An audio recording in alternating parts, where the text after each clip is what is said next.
بسم الله الرحمن الرحيم. السلام عليكم ورحمه الله وبركاته. مشاهدينا المحترمين على اليوتيوب، بتمنى نتحرك لايك وشير ونشترك في القناه عشان يوصلكم كل جديد، ونصلي على النبي في الكومنتات عشان كلنا ناخد ثواب. فضل وليس امر نشترك في القناه بعد اذن حضراتكم. طبعا في كلام يا جماعه، في اخبار، هي اخبار يعني مش مؤكده بنسبه 100%. هي احتماليه وجود ده من الموسم المقبل حسام عاشور يكون يعني مدير الكرة في النادي الاهلي. حسام عاشور، احتمال وجود حسام عاشور في منصب مدير الكرة بداية من الموسم المقبل، وعودة يعني حبيب الجماهير طبعا ميشيل يانكون. مدرب حراس المرمى طبعا بنسبة كبيرة جدا هيرجع، بخلاف طبعا وجود المدير الفني، سواء مدير فني أجنبي ومدير فني مصري.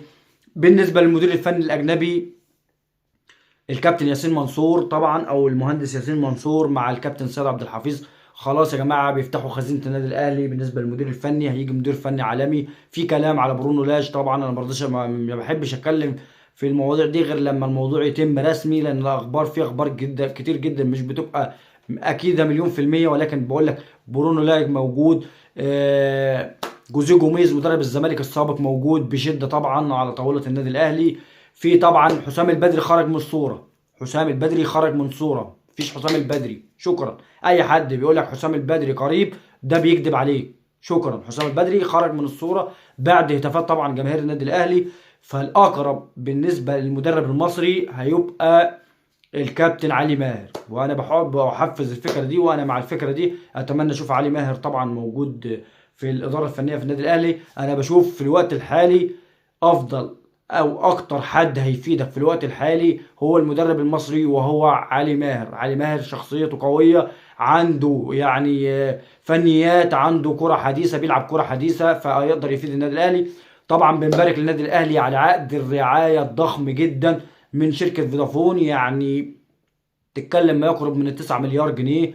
فرقم مهول، رقم مهول جدا. والنادي الاهلي يستحق، النادي الاهلي يستحق. انت بتتكلم في حوالي يعني ما يقرب من ال5 مليون دولار. 5 مليون دولار. ف رقم الاهلي يستحق اكتر من كده، والاهلي يستحق اكبر من كده بكتير. طبعا النادي الاهلي نادي كبير، نادي شعبية في الوطن العربي وفي العالم اجمع طبعا. فالف مبروك عقد الرعاية الضخم للنادي الاهلي. وان شاء الله باذن الله الفترة الجاية هنشوف تيشيرت النادي الاهلي الجديد باذن الله. الاساسي والاحتياطي والتيشيرت الثالث. لا، تيشيرتات عظمه. ام انت كبير يا اهلي. السلام عليكم.